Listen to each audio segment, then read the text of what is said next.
Hello friends, welcome back to my channel. How are you all? I hope you all are good. So today in this lecture we will study about the types of joint. First is pivot joint, which is between the skull and it helps in the movement of our head. We can move our head sideways, upward and downward with the help of pivot joint. हम अपने head को किसी भी direction में move कर सकते हैं pivot joint के हेल्प से, अपवर्ड में भी और डाउनवर्ड में भी। अब हमारा नेक्स्ट है gliding joint. Our joint at the wrist, ankle and between the vertebrae allow our ankle, wrist and backbone to bend, twist and turn at each joint. हमारे रिस्ट में, एंकल में और वर्टेब्रे के बीच में जो जॉइंट होता है वो हमारे एंकल को, रिस्ट को और बैकबोन को बेंड होने में, ट्विस्ट करने में और टर्न होने में किसी भी पॉइंट में हेल्प करता है। ग्लाइडिंग जॉइंट ही इन सब में प्रेजेंट होता है। अब हम पढ़ेंगे functions of skeletal system. It gives shape to our body. ये हमारे बॉडी को शेप प्रोवाइड करता है। Second, it protects our internal delicate organs. हमारे बॉडी के इंटरनल ऑर्गन्स को प्रोटेक्ट करता है। Third, hollow of the bone is filled with the bone marrow in which blood cells are formed. Bone के बीच में जो खोखलापन होता है उसमें बोन मैरो होता है। एक बोन मैरो मैट्रिक्स है, लिक्विड है, जहाँ पे हमारे बॉडी के ब्लड सेल्स बनते हैं। Fourth, bones are rich in calcium and phosphorus. ये बहुत इम्पॉर्टेंट पॉइंट है। हमारे बोन्स जो है वो कैल्शियम और फॉस्फोरस के बने हुए होते हैं। Now we will study about muscular system. There is total about 650 skeletal muscles in our body which helps in the movement. As you can see in this, our body consists of 3 types of muscles: cardiac, voluntary and involuntary. Cardiac muscles, these are the muscles of the heart. हमारे heart के muscles को cardiac muscle कहते हैं। Voluntary muscles, these muscles work according to our will and are under control.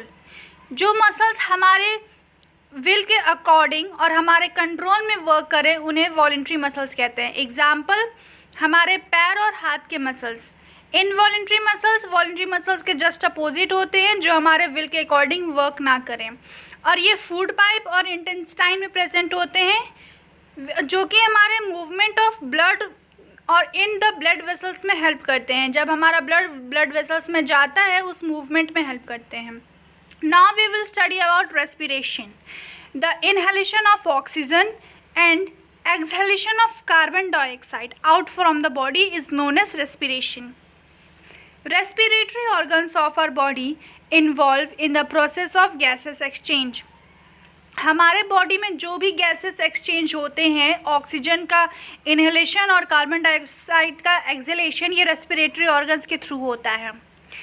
It supplies oxygen to the body and removes carbon dioxide.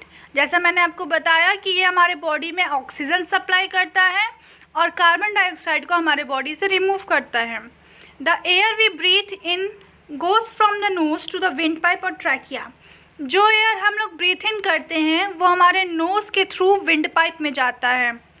The wind pipe at the lower and and divides into 2 tubes called bronchi. Wind pipe के जो and में 2 tubes होते हैं उसे हम bronchi कहते हैं। वही ब्रोंकाई लंग्स में जाते हैं और वहाँ पे ऑक्सीजन डिज़ोल्व होता है। The lungs absorbs the oxygen from the air and release carbon dioxide which is breathed out through the nose.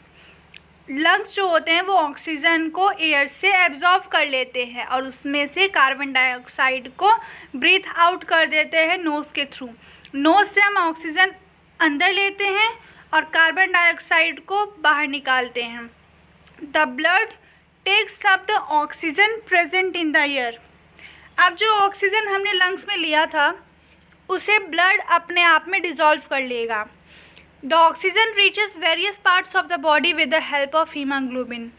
Blood में हीमोग्लोबिन पाया जाता है। अब उसी हीमोग्लोबिन में ऑक्सीजन भी डिज़ोल्व हो जाता है, उसी की वजह से पूरे बॉडी में ऑक्सीजन पहुंच जाता है। The oxygen oxidises food and provides energy to the body.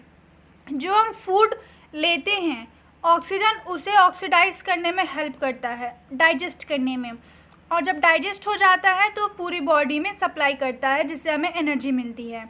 अब हम रेस्पिरेशन को एनिमेशन के थ्रू पढ़ेंगे।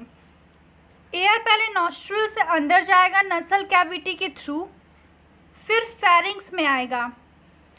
कभी कभी जब हम लोग कोई फूड खाते हैं तो हमें कभी खांसी आती है। वो खांसी इसीलिए आती है क्योंकि जो फूड हम लोग अंदर लेते हैं वो हमारे नॉस्ट्रिल्स के पाइप में चला जाता है।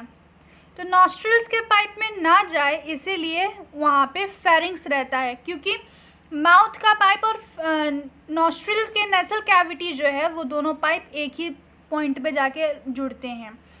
फिर फेरिंग्स से फिर हम लोग विंड पाइप में आते हैं। विंड पाइप ब्लू पार्ट वाला है। उस ब्लू पार्ट में हमारी एयर ऑक्सीजन जाती है, जिससे विंड पाइप को हम ट्रैकिया भी कहते हैं। अब उसी विंड पाइप के थ्रू हमारा जो ऑक्सीजन है, एयर है, वो ब्रोंकाई के जो एंड में है, विंड पाइप के जो एंड में ब्रोंकाई है, वहाँ से ऑक्सीजन लंग्स में जाता है और वहीं पे ऑक्सीजन डिज़ोल्व होता है। तो आज के लिए इतना ही। अगर आपको मेरी वीडियो अच्छी लगे तो मेरे वीडियो को लाइक, सब्सक्राइब और शेयर ज़रूर करिएगा। मैंने इसके और पार्ट्स बनाए हैं, तो पार्ट 1, 2 और 3, 4 की लिंक्स मैंने डिस्क्रिप्शन में दे दिए हैं, आप वहाँ से जाके चेक कर सकते हैं। Thanks for watching.